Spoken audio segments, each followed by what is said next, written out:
자, 요한복음 6장은 떡으로 풀어가는 메시지가 있습니다. 결국은 영의 양식이 되는 그 말씀의 떡이신 예수님을 통해서 구원을 이루어진다. 이걸 말하는 거죠.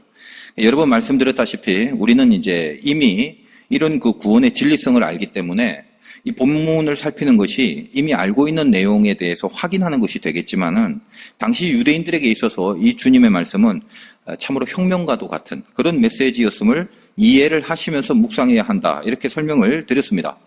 자, 그리고 그 떡으로 인한 구원의 말씀을 전하기 위해서 오병이어라는 표적을 보이시고 그 안에 메시지를 담으신 후에 이제 그 표적 이후에 표적을 근거로 강론을 하시게 되는 겁니다. 저번 시간에는 왜 하필 오병이어인가 이 점을 말씀드렸고 가장 중요한 것은 오병이어라는 것이 현실적으로 당시의 상황에서 전혀 가능성이 없는 그런 상태를 부각시키는 그 도구로 사용되었고 그럼에도 이 오병이어 안에는 율법과 복음이라는 이 말씀의 본질을 상징화해서 오병이어, 5 더하기 2는 7이다라는 그런 완전한 구원의 단서를 품고 있는 가장 적절한 매개가 되어주기 때문에 주님은 그 수많은 무리 중에 하필 이 어린아이와 또 이 어린아이가 갖고 있는 오병이어를 사용하신 것이다 라고 먼저 말씀을 드렸습니다. 이제 이어서 이제 실제로 표적을 일으키시는 이제 과정을 한번 살펴보겠는데 오늘 이제 10절부터 시작합니다. 10절 보겠습니다.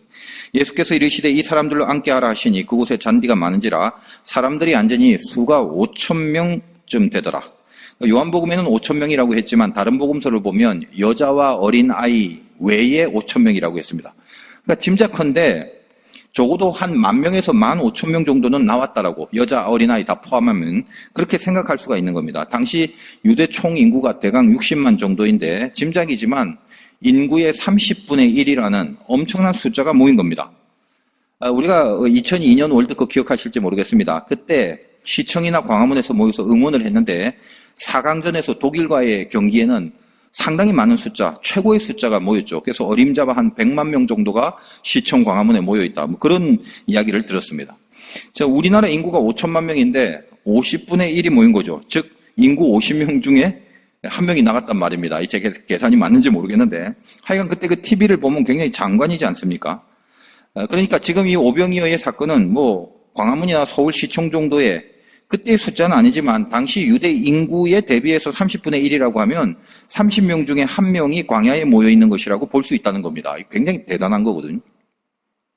자, 그리고 그들을 앉혔는데 다른 복음서에 보면 특히 마가복음에는 모든 사람들이 때를 지어 푸른 잔디 위에 앉게 하고 때로 100명 혹은 50명씩 앉은지라 이렇게 기록이 되어 있습니다. 지금 이 무리들을 50명이나 100명씩 묶어서 앉히는 것을 보면 어떤 느낌이 들겠습니까? 그리고 그 로마가 지금 이 광경을 정부의 입장에서 바라보고 있는 거예요. 이 오병이의 사건을 눈여겨보고 있지 않겠습니까? 인구의 30분의 1이 모였는데 50이나 100이라고 하면 번뜩 떠오르는 생각이 혹시 있으신지 모르겠지만 50부장, 100부장 이런 익숙한 말들이 생각이 나죠. 몇 명을 통수로 하느냐. 거기에 따라서 100명을 통수로 하면 100부장, 1000명이면 1000부장, 그리고 50명이면 50부장. 그런 그 로마의 군대 장교의 직책이 있습니다. 저 많은 무리들이 갑자기 광야에 모여서 50명, 100명씩 때를 지어 모이는 모습은 마치 군대가 조직이 되는 열병을 그거를 하고 있는 듯한 모습입니다. 로마가 볼 때도 그랬겠지만 저들 스스로도 군대를 조직하는 그런 느낌을 받고 야, 우리가 로마 지배하에 있으면서 이렇게 많은 인구가 말이지 한 자리에 모여들 수 있겠는가라는 어떤 황홀한 감정에 빠져 있었을 것입니다. 이런 적 처음이거든요. 근데 거기서 더군다나 흘러넘치는 이 양식의 기적들이 베풀어지는 겁니다. 군대라면 군량이 모자라지 않습니다. 언제라도 힘을 얻고 출정할 수 있는 드높은 기상이 생겨지는 그 순간입니다. 그때 이 모든 표적을 베풀고 리드하는 주인공 예수를 다 바라봅니다. 이거는 바로 그냥 임금이 되는 겁니다. 무슨 선지자나 어떤 선을 베푸는 랍비라든지 지식을 가르치는 선생님이라든지 이런 이미지는 하나도 없습니다. 더군다나 하나님의 아들이라는 풍문이 들리고 이제껏 출몰했던 수많은 가짜 메시아들보다 이분은 행하기만 하면 진짜 기적들이 나타나는 진짜라는 감정이 다 되어 있는 그런 분입니다. 이거는 뭐 당장이라도 그대로 로마에 진군을 해서 들어가면 예루살렘을 탈환하게 하는 승리를 얻을 것 같습니다. 눈이 뒤집어지는 거예요. 이젠 겁나는 게 없는 거고 때는 이때다라고 거기 모인 대다수의 사람들이 특히 열심 당원들을 필두로 해서 바로 예수님을 왕으로 삼자는 겁니다. 그래서 뒤집어 엎어버리자는 거죠. 오늘 본문 마지막 15절입니다. 거기 읽어보겠습니다. 그러므로 예수께서 그들이 와서 자기를 억지로 붙들어 임금으로 삼으려는 줄 아시고 다시 혼자 산으로 떠나가시니라. 이해하시겠죠? 억지로 붙들려는 저들의 심보가 뭔지, 그리고 산으로 혼자 떠나시는 주님의 그 마음이 뭔지 방금에 여러분이 설명을 드리면 우리가 어느 정도 이게 이해를 할 수 있지 않겠습니까? 예수님이 오병이어의 표적을 보이신 그 이제 구체적인 내용은 조금 이따 다루기로 하고, 하여간 그 사건을 통해서 일단 무리들의 마음에 예수님이 선지자라는 것을 그걸 느끼게 해줬습니다. 14절 보겠습니다. 그들이 예수께서 행하신 이 표적을 보고 말하되 이는 참으로 세상에 오실 그 선지자라 하더라. 세상에 오실 그 선지자. 이 그라는 종관사를 붙인 것은 분명히 다들 알고 있는 어떤 존재를 지칭하는 것인데, 유대인들에게 있어서 그 선지자라는 것은 신명기 18장 15절에 모세가 했던 말씀이 근거가 되기 때문입니다. 신명기 18장 15절에 이렇게 적혀 있어요. 네 하나님 여호와께서 너희 가운데 네 형제 중에서 너를 위하여 나와 같은 선지자 하나를 일으키시리니 너희는 그의 말을 들을지니라. 모세가 한 말입니다. 그러니까 유대인들은 예수가 베푸신 표적을 통해서 야, 그때 우리의 그 영웅인 그 모세가 말한 바로 그 선지자가 여기 예수구나라는 확신을 하게 된 겁니다. 선지자란 말은 히브리 말로 나비라고 하는데, 이 선지자의 가장 중요한 역할이 뭐냐면 하나님께 말씀을 듣고 그것을 전하는 사람입니다. 근데 여기서 아주 중요한 반전이 생기는 거예요. 예수를 선지자로 인식한 건 분명한데 곧바로 임금을 삼으려고 한다는 아주 무서운 사태가 벌어지고 있다는 것입니다. 예수가 하나님의 말씀을 전하는 그 선지자라고 분명히 생각을 하면서, 근데 그 예수를 이 세상의 임금으로 삼으려고 한다는 겁니다. 예수님은 여기서 무지하게 익숙한 소리를 듣게 된 거죠. 무슨 소리입니까? 주님이 처음 시험을 받은 곳은 광야였고, 그리고 오늘 오병이어의 사건이 벌어진 곳도 광야죠. 그러니까 예수님은 지금 그 광야에서 한 번은 사탄에게, 또 한 번은 이 군중들에게 동일한 소리를 듣고 있는 것입니다. 사탄은 뭐라고 했습니까? 네가 하나님의 아들이거든 돌을 떡으로 만들고 높은 데서 뛰어내려 그럼 천사가 받쳐들게 하고 나에게 경배하여 세상의 권세를 가져라. 바로 그것과 동일한 소리가 오늘 오병이어의 광야에서도 들리는 거죠. 어떤 겁니까? 네가 선지자이거늘 임금이 되어라. 무슨 말이죠? 너는 지금 오병이어를 베풀었다. 거의 돌을 떡으로 만든 수준인데 이제 돌을 떡으로 만들었으니 이제 우리가 받쳐 들고 나갈 터인즉 세상을 다 얻을 수 있는 권세자가 되라. 그 말이죠. 어떻습니까? 주님이 홀로 산으로 떠나시는 그 이유를 아시겠죠? 광야에서 마귀의 시험을 이겼듯이 지금 동일한 사탄의 소리가 저 광야의 군중들로부터 들려오는데 그 소리를 끊고 혼자 산으로 가시는 것입니다. 제가 좀 고민을 하다가 이 사건을 분명히 이해하기 위해서 이제 같이 다루어야 할 성경의 사건이 있는데, 거기까지 말씀드리면 좀 복잡해질 수 있을 것 같아서 좀 기도를 하다가 저희 화도교회 성도님들 정도만 되면 수준이 있으시니까 충분히 이해하실 수 있다라는 판단이 들어서 지금 말씀드린 거에 조금 더 한번 깊이 들어가 보겠습니다. 그러니까 왜 좀 더 들어가야 되는가를 먼저 말씀드리자면, 지금 주님이 오병이어의 표적을 베푸신 의도가 있잖아요. 모든 표적은 메시지가 있다고 그랬습니다. 자, 오병이어의 큰 그림이 뭐라고 그랬죠? 떡 이야기입니다. 주님이 친히 생명의 떡이고 말씀의 떡이고, 근데 그 떡이 찢어져서 그 말씀이 떼어짐으로 구원이 이루어지는 것, 이걸 가르치는 것이라고 했습니다. 그런데 주님이 전하려는 그 메시지의 의도와는 다르게 지금 이 오병이어의 상황 속에서 군중들은 그 표적이 무엇을 말하고 있는가를 놓치고 있다는 것입니다. 아까 확인했다시피 오히려 마귀 소리를 하고 있지는 않습니까? 그러니까 저는 개인적인 생각에 만약에 주님이 이 사건을 성경에 기록해서 오늘날 우리들도 이렇게 읽고 묵상할 내용으로 전해질 것을 염두에 두시지 않았다면 아마 이 표적을 굳이 행하셨겠는가? 이런 생각이 듭니다. 왜 그래요? 말귀를 지금 못 알아듣는데, 말귀를 못 알아듣는, 다시 말하여 메시지가 전달이 안 되는 표적을 뭐 하려고 행하겠냐 이 말이에요. 그러므로 제가 생각해 보건대 모든 성경은 이게 당대에만 적용되는 은혜가 아니구나. 지금 이 당시 오병이어의 기적을 봤던 모든 무리들이 하나도 그 표적을 통해서 주님이 주신 메시지를 못 알아들었다 할지라도 시간이 지나고 세월이 지나 오늘날 우리들이 이 성경의 말씀을 보고 들으면서 메시지를 끄집어내지 않습니까? 그런 의미에서 당대에만 적용되는 은혜가 아니다. 온 시대와 온 인류에게 전하시는 하나님의 말씀이 성경이구나 라는 생각을 먼저 한번 해보는 겁니다. 자, 그래서 일단 오병이어를 베푸신 그 구체적인 내용에 대해서 잠시 한번 살펴보겠는데, 그리고 나서 이제 다른 사건을 같이 연결하여 언급해 드리도록 합니다. 자, 오병이어 표적 어떻게 행하십니까? 때를 지어서 50명씩 100명씩 몰려 앉게 하고 떡을 가져서 축사를 하신답니다. 자, 축사를 한다는 건 이미 그 떡은 육의 양식이 아니라 하늘의 양식이라는 걸 선포하는 거죠. 여러분, 최후의 만찬에서 예수님이 떡을 나눌 때 어떻게 하십니까?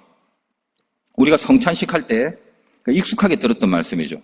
저희가 먹을 때에 예수께서 떡을 가지사 축복하시고 떼어서 제자들을 주시고 가라사대 받아 먹으라, 이것이 내 몸이니. 떡을 가지고 축복하셨다는 말이 축사하셨다는 겁니다. 그리고 제자들에게 떼어서 그 제자들을 통해서 떡을 나누게 하죠. 이게 어떻습니까? 오병이어를 나누실 때 바로 이 최후의 만찬에서 하실 그 모습과 영적으로 동일하다는 겁니다. 이미 오병이어는 그런 의미에서 주님이 당신의 몸을 나누는 그 사역을 상징하고 있는 겁니다. 거기에 온 무리들은 아까 말씀드린 것처럼 때를 지어 모여 앉는 모습을 통해서 군대의 조직을 생각하고 있을지는 모르지만 예수님은 그 무리들을 당신의 말씀을 나눌 수 있는 단위로 그렇게 생각을 하셨습니다. 여러분, 다른 복음서를 참고하면 제자들에게 주어서 오병이어를 그 제자들이 사람들에게 가서 나누어 주게 했다고 합니다. 12제자들이 각각 때를 지어 있는 그 무리들 속에 들어가서 떡과 물고기를 나누어 줍니다. 대강 계산을 해보면 제자 12명이니까 제자 한 명당 한 1000명 정도의 사람들을 맡았을 것입니다. 그리고 성경 표현에 원대로 주었습니다. 배부르게 주었습니다. 그 오병이어 사건을 모든 복음서들이 다루고 있습니다만 복음서의 그 기자에 따라 조금씩 다른 표현을 사용합니다. 그러나 공히 모든 복음서에 일관되게 동일한 표현이 있는데 그 중에 하나가 뭐냐? 배불리 먹었다는 표현입니다. 충분히 먹었다는 겁니다. 모자람이 없습니다. 그것은 말씀을 먹고 난 그 영혼의 상태를 상징하는 건데, 자, 배불리는 먹었습니다. 그 다음에 뭐 어떻게 소화를 하는가에 따라서 그 배불리 먹은 양식의 그 영양이 어떤 식으로 스며들었는가라는 문제가 달린 거지만 하여간 뭐 그거는 두 번째 문제고, 하여간 일단은 배부르게 먹은 것만은 틀림없습니다.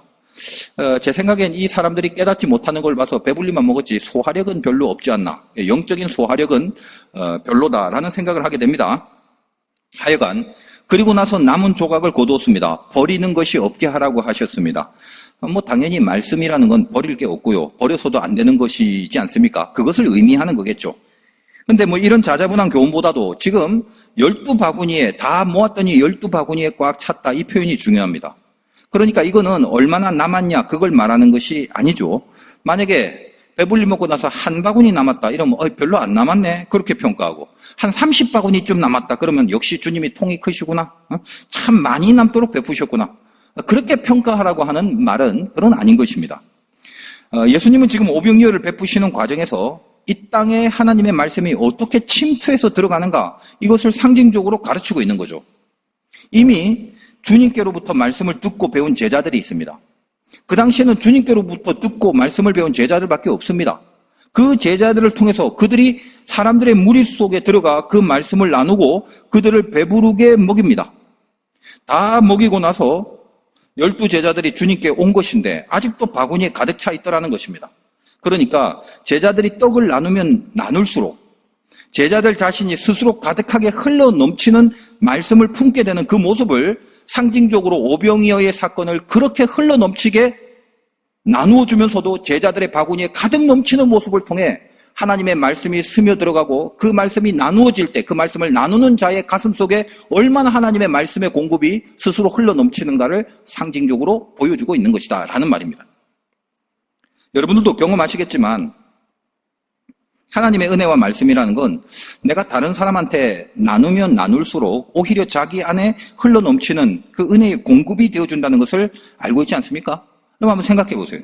광야에서 15,000명, 그들 앞에서 만약에 주님이 설교를 하셨다면, 홀로 설교를 하셨다면 그 마이크가 있습니까? 무슨 스피커가 있나요? 일부 예배 때 설교하다 정전이 돼갖고 그냥 마이크가 안 나오니까 크게 소리를 막 지르면서 그렇게 했는데, 뭐 이 정도는 제가 막 있는 힘을 다해서 소리를 지르면 어느 정도 들리겠죠. 근데 15,000명이 그거 물론 뭐 예수님이시니까 사자 후에 내공을 갖고 막 큰 소리를 바를 수 있었겠지만, 그런 큰 소리 듣다가는 또 고막이 다칠 수도 있고 뭐 그런 거 있거든요. 여러분 무협지 같은 데 보면 그걸 음공이라고 하는데, 이 내공이 출중해서 나오는, 내공에서 나오는 소리들, 그건 아무나 들으면 안 돼요. 하여간 그런 게 있어요. 그렇다면 부당 천명을 향한 그 제자들의 모습들이 아무 말 없이 그냥 마스크 끼고 바구니에 오병이어만 쉬지 않고 나눠줬을까요? 뭐 택배 기사가 아니지 않습니까? 뭐 택배 바빠 죽겠네. 빨리빨리 나누고 또 가고 이런 게 아니에요. 각자 특성이 있었겠죠. 도시락 통해서 여러분 12제자를 다루었는데 도시락 드신 분은 참 종자들 다양하구나 이런 생각을 할 겁니다. 여러분 알다시피 베드로는 무식하고 좀 과격하고 그러니까 막 바구니 안에 있는 막 흔들면서 야 막 뿌리듯이 막 던져줬겠죠. 빨리빨리 갖고 가라고 뭐 이렇게 과격하게. 빌립은 어때요? 합리적이죠. 머리가 좋으니까 탁탁 계산해갖고 그 모이는 숫자를 보면서 요거 몇 개 숫자 세가면서 아마 나눠줬을 거고. 안드레는 또 영적 브로커, 사람을 이렇게 잘 세워주니까 이렇게 훑어보다가 쟤는 이렇게 잘 나눠줄 것 같네. 그래서 그 사람을 세워서 아마 나눠줬을 것 같기도 하고요. 또 마태는 세리니까 뭐 나눠주면서 영수증 같은 거 받았겠죠. 하여간 다양한 방법을 썼겠습니다. 근데 1000명 이상을 나눠주면서 아무 말도 없이 나눠줬을까요? 그렇진 않죠. 제 생각에는 그동안 예수님께 들었던 수많은 복음의 내용들을 아마 그 말씀들을 때로는 신나게 전하기도 하고 때로는 어렵고 힘든 사람이 어떤 상담을 했을 때 야 이건 이렇게 하래 저렇게 하래 이러면서 아마 수많은 예수님께로 들은 말씀들이 그 자리에서 오병이어를 나눔과 동시에 이루어지지 않았는가라는 생각을 해보는 겁니다. 그렇지 않았을까요? 그 수많은 무리들 그 오랜 시간 동안 나누면서 가만히 마스크만 끼고 했겠습니까? 여러분은 어떤가요? 누군가를 만나서 뭐 대화 중에 좀 고민이 있거나 그런 친구들을 보면 불현듯 하나님이 주시는 마음과 생각이 있어서 어떤 뭐 설교 때 들었던 말씀을 인용해서 전하기도 하고 혹은 뭐 성경에 있던 구절을 읽어봤던 구절을 전하기도 하고 안 그런가요? 아 그래 야 너 참 힘들겠구나. 근데 야, 우리 목사님 저번 주 설교 때 이런 말 했는데 말이지 뭐 그렇게 전했던 그런 적 혹시 없나요? 없으면 할 수 없고 또 아니면 야 내가 지금 요즘 요한복음 읽는데 바로 이 구절에 말이야 바로 이런 말씀이 있네. 그 너한테 한번 이거 적용을 한번 해보면 얼마나 좋겠냐. 뭔가 이렇게 다양한 방법으로 은근히 복음을 전하게 되는 그런 사례들이 혹시 인생 가운데 없었습니까? 뭐 있겠죠. 근데 실은 방금 말씀드린 이런 사례들이 여러분의 인생에 얼마나 많은가에 따라서 사실은 신자됨의 그 수준과 경지가 평가되는 것이라는 점만 그걸 꼭 한번 새겨두시기를 바랍니다. 지금 오병이어를 나누는 이 과정에서 세상 안으로 하나님의 말씀이 침투해 들어가는 어떤 실루엣을 볼 수 있지 않습니까? 저게 바로 하나님의 말씀이 침투해 들어가는 모습이다라는 걸 그 오병이어를 나누는 사건 속에서 영적인 실루엣을 느끼는 거예요. 지금 우리들이 누구죠? 바로 이 오병이어의 표적을 통해서 배부르게 먹고 있는 사람들 아닙니까? 예수님을 통해서 말씀을 들은 제자들이 있잖아요. 그 12명의 제자들에 의해서 사실 초대교회로 이루어지고 그 초대교회 사람들에게 그 말씀들이 계속 전해지고 신약시대를 거쳐서 그 말씀이 다시 전하여져서 지금 우리들이 여기에 이렇게 영의 양식을 먹은 사람으로 살고 있지 않습니까? 지금도 그런 의미에서 영적인 오병이어는 계속되고 있다는 것을 느끼셔야 합니다. 이 오병이어의 궁극적인 메시지, 우리가 이제 이걸 제가 다시 정리해드리기 전에 아까 말씀드린 일단 또 하나의 사건을 묵상하고 연결해서 가야 되겠습니다. 성경은 오병이어하고 비슷한 사건으로 칠병이어의 기적이 있습니다. 칠병이어도 있었나? 성경을 잘 안 읽으신 분들은 그 칠병이어 사건을 읽으면서 오병이어하고 동일한 사건으로 오해를 하시는 분들이 상당히 많습니다. 솔직히 말씀드리면 지금 우리 중에도 칠병이어는 또 뭐야? 뭐 그러시는 분들도 분명히 있을 거예요. 마태복음과 마가복음에만 나와 있는데 이 오병이어는 다른 복음서에도 다 나와 있죠. 근데 칠병이어는 이 두 복음서 마태와 마가에만 있습니다. 근데 오병이어하고 상당히 유사한 사건입니다만 완전히 다른 별개의 사건입니다. 그래서 일단 마태복음에 기록된 칠병이어를 잠시 확인하겠습니다. 마태복음이 찾기가 쉽잖아요. 마태복음 15장으로 가겠습니다. 이건 한번 다 찾아보세요.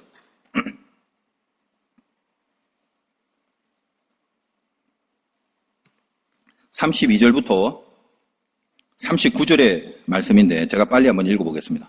칠병이어입니다. 예수께서 제자들을 불러 이르시되 내가 무리를 불쌍히 여기노라. 그들이 나와 함께 있은지 이미 사흘. 먹을 것이 없도다. 길에서 기진할까요? 군교 보내지 못하겠노라. 제자들이 이르되 광야에 있어 우리가 어디서 이런 무리가 배부를 만큼 떡을 얻으리까?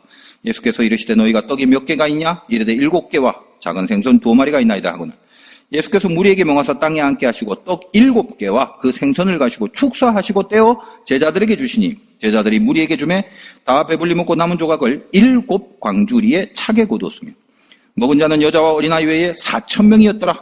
예수께서 무리를 흩어보내시고 배에 오르사 마가단 지경으로 가시니라. 자, 비슷하지만 별개의 사건이죠. 오병이어와의 차이가 있는데 중요한 차이를 몇 가지 말씀드리면, 일단 오병이어 요한복음의 본문엔 갈릴리 호수 서쪽 베세다 들판 광야에서 일어난 사건이고, 방금 읽은 마태복음의 칠병이어는 갈릴리 호수 남동쪽에 있는 데가볼리라는 곳에서 일어난 사건입니다. 데가볼리라는 말은 10을 뜻하는 데카, 그 다음에 폴리스라고 하는 볼리가 합쳐진 말이에요. 그러다 보니까 데가볼리는 10개의 도시란 뜻입니다. 10개의 도시로 이루어진 헬라어 밀집 지역, 거기가 데가볼리인데, 로마가 헬라를 지배할 때 팔레스타인을 헬라가 지배하고 그 다음에 로마가 또 헬라를 지배하죠. 그러니까 로마 지배하에 마치 뭐 차이나타운처럼 헬라인들이 밀집해 있는 지역이 있었어요. 그게 데카볼리라고 합니다. 10개의 도시로 된. 자, 그러니까 오병이어는 유대인을 향한 표적이고 칠병이어는 바로 이 데가볼리, 즉 헬라, 이방인을 향한 표적이 된다는 말이에요. 오병이어는 유대인을 향한 표적이기 때문에 그 심볼들이 항상 유대인의 어떤 코드에 맞춰져 있죠. 예를 들면 오병이니까 율법의 모세 오경, 이걸 말하는 거고, 12바구니도 그 근본이 뭡니까? 12지파를 말하는 거죠. 이제 이것이 발전하여 12제자가 됩니다만, 자, 반면 칠병이어는 어떻습니까? 7이라는 완전 숫자를 통해서 이방인들이라도 구원으로 완성된다는 걸 의미하는 것이고, 남은 것도 오병이어는 12바구니지만 칠병이에는 7광주리가 남게 됩니다. 요한복음에 나오면 12바구니는 그 바구니의 헬라어가 코피노스라고 합니다. 이것은 칠병이어에는 바구니가 아니라 7광주리로 나와 있어서 헬라어의 원어가 다릅니다. 요한복음에 나오는 12바구니, 이 코피노스는 이방인의 음식은 먹지 않고 유대인들이 자기들이 더럽혀지지 않는 음식을 먹기 위해서 입구는 좁고 약간 안으로 들어가면 좀 커지는 그런 뭐라고 해야 됩니까? 뭐 항아리 비슷한 그런 유대인 전용 도시락 바구니를 말하는 거고, 반면에 칠병이어에서 나오는 7광주리라고 할 때 그 광주리는 헬라어 스프리스라고 하는데, 이거는 손잡이도 달려있고, 이게 뚜껑이 달려있고, 바구니보다는 좀 더 큰 개념이라서 더 많은 양이 들어갈 수 있는 모양입니다.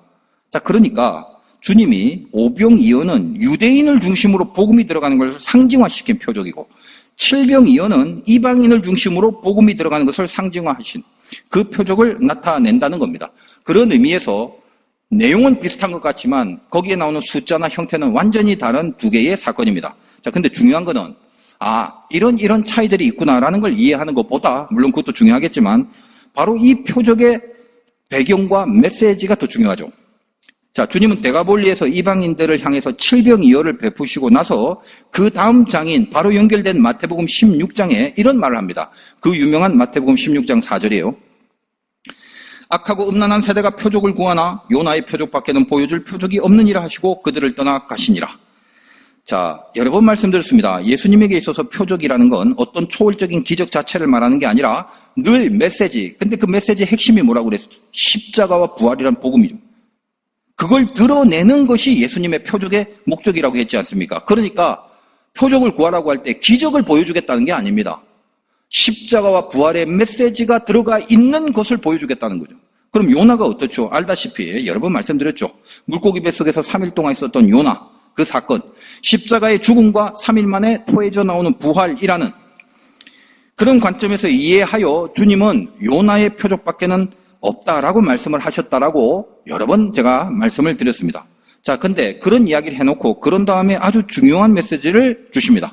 자, 날이 이제 많이 덥죠. 자, 그러나 여기서부터는 이제 주무시면 안 됩니다. 딴 생각하시다가 저기 안드로메다 가신 분은 지금 빨리 얼른 돌아오셔야 됩니다. 이제 결론적인 주제가 나옵니다. 지금 떡에 대한 표적을 베푸시고 나서 이제 뭐라고 하시냐면 16장 6절, 마태복음 16장 6절에 이렇게 얘기합니다. 예수께서 이르시되 삼가 바리새인과 사두개인들의 누룩을 주의라 하시니.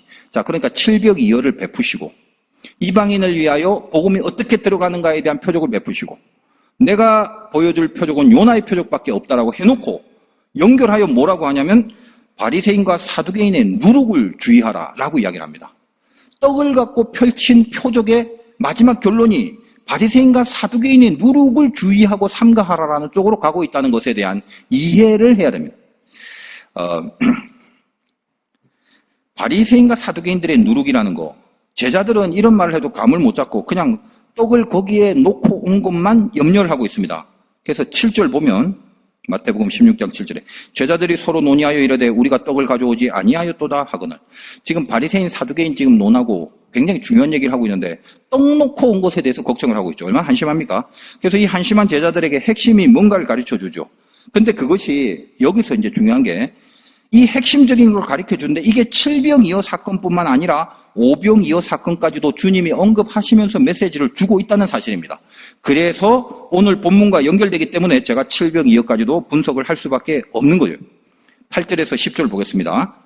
예수께서 아시고 이제 이르시되 한심한 제자들에게 말하는 거죠. 야, 믿음이 작은 자들아, 어찌 떡이 없음으로 서로 논의하냐. 지금 떡 얘기하는 거 아니야.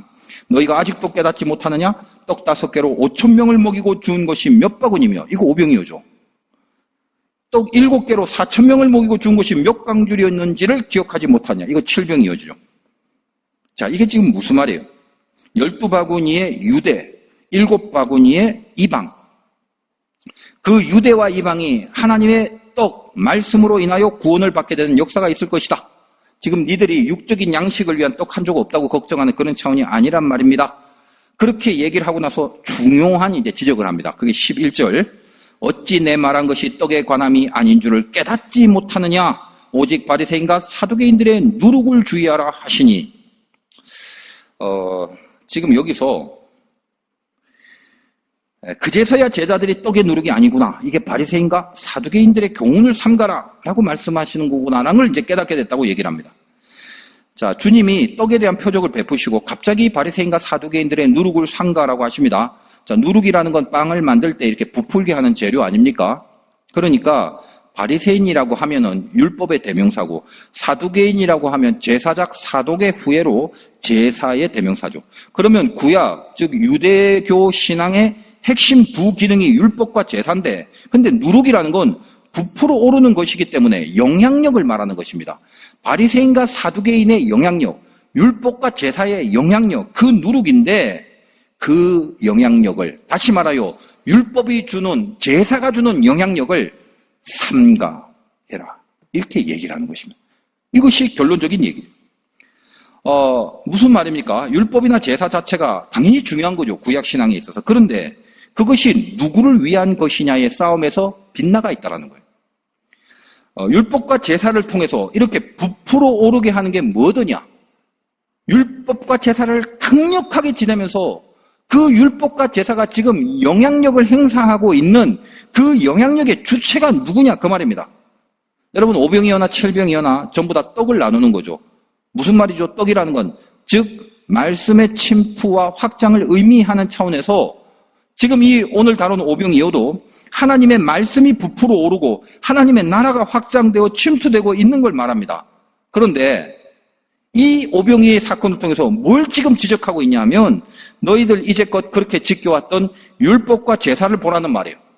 바리새인과 사두개인처럼 종교의 지도자들의 그 대표격인 그들이 하는 걸 보라는 것입니다. 그들은 율법과 제사를 통해서 하나님 나라의 확장이 아니라 자기의 드러남을 추구하고 있다는 말이에요. 자기들의 세력과 자기들의 기득권을 확장시키는 그 영향력으로 부풀어 오르고 있다는 것입니다. 그거를 삼가하라 라고 이야기를 하는 것입니다. 오늘 한국 교회는 어떻습니까? 그리고 저와 여러분들의 신앙이 어떤가요? 무엇을 위한 신앙이고 누구를 위한 신앙입니까? 오병이어에 배부른 군중들이 하나님 나라가 확장되는 게 아니라, 다시 말하면 선지자로 여겨지는 분의 말씀을 통해서 분명히 선지자라고 하면서도 그 말씀이 확장되는 게 아니라 억지로 임금을 삼으려 했습니다. 부풀어 올라서 강력하고 막강하고 센 영향력을 바라고 싶어 합니다. 어떤 영향력이요? 누구를 위한 영향력이고 누구의 영향력, 누굴 부풀게 하는 누룩이라고요? 하나님이 아니라 자기 자신들을 부풀리게 하는 그 누룩으로 율법과 제사를 하는 그거를 삼가해라 라는 얘기를 합니다. 요즘 제가 이제 말씀 전하면서 이렇게 코로나 이후에 늘 허전한 그 마음이 한쪽에 있어요. 솔직히 말하면 참 적나라하게 하고 싶은데, 근데 주일 설교는 이 교과서를 학습하는 것 같아서 공식과 어떤 원리를 말씀드리는 시간이라고 했습니다. 그러니까 그 공식으로 구체적인 나의 현실과 현장을 진단하고 풀어가는 그런 정답을 밟아 나가야만 하는 겁니다. 그런데 실은 공식으로만은 풀 수 있는 실력들이 별로 없기 때문에 어떤 구체적인 신뢰나 적나라한 현실의 상황들을 제가 언급해드리고 그거를 아주 신랄한 거물 들이대면서 고치고 자르고 정확하게 보여줘야 제가 직성이 풀릴 것 같은데 제가 그러고 싶지가 않은 겁니다. 여러 번 기도했지만 마음에 그런 감동이 일어나지 않습니다. 왜 그럴까? 제일 먼저 드는 생각은 저 자신이 가장 부족하고 죄 많은 사람이란 걸 알고 있기 때문에 항상 너나 좀 잘해라 이런 음성을 늘 듣고 있기 때문이기도 합니다. 그래서 이건 이렇고 저건 이렇고 구체적으로 제가 지적을 하고 싶어도 항상 제 안에 그런 어떤 하나님의 지적을 계속 받고 있는 생각, 그런 느낌. 그런데 그럼에도 불구하고 이 시대에 자꾸 벌어지고 이렇게 드러나는 한국교회의 이 수많은 사건들이 자꾸 누룩처럼 번지고 부풀어 오르는 모습을 보게 됩니다. 하나님이 부풀어 오르는 게 아니에요. 여기 있는 바리새인과 사두개인의 누룩처럼 부풀어 오르는 거를 자꾸만 보게 됩니다. 그래서 말씀을 준비할 때 저 혼자 저한테 오랜 시간 동안 설교를 해요. 이거는 여러분들에게 설교할 내용이 아니라 저한테 오랫동안 설교를 합니다. 무슨 설교겠습니까? 저런 누룩을 삼가해라. 네 안에 누룩을 제거해라. 늘 그런 설교를 저한테 하고 있죠. 뭐가 누룩인지를 다 고발하고 여러분 이게 누룩이에요? 자, 이거 삼가해야 돼요. 기타 등등. 그렇게 아주 정확하고 적나라하게 적시해드리고 싶은 마음이 이렇게 쑥 들다가 이게 감당이 안 될 것 같다는 이제 생각이 드는 거예요. 제가 이제 칼을 제대로 들이대면 이게 대강 자르고 끝나버릴 캐릭터가 아니라는 걸 제가 스스로 잘 알고 있기 때문에 하여간 총체적인 은혜가 뭔지 이게 중요한 부분이라서 이걸 신중히 지금 고려하고 있는 것입니다. 늘 말씀드리지만 또 하나 그렇죠. 성령이 함께 하시는 심령은 성령이 깨닫게 하시고 성령이 생각나게 하시고 그걸 제가 믿습니다. 그런데 아무리 이야기를 하고 아무리 적나라하고 구체적으로 A는 B다라고 분명히 얘기를 해줘도 성령이 임하지 않으면요 절대로 깨닫지 못해요. 받아들이진 않습니다. 제가 그걸 또 알기 때문에 또 그런 거고요. 하여간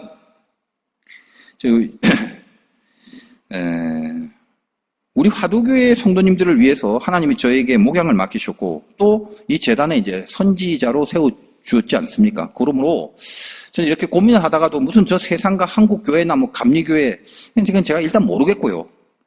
저는 여러분들이 제일 소중하고 제일 중요합니다.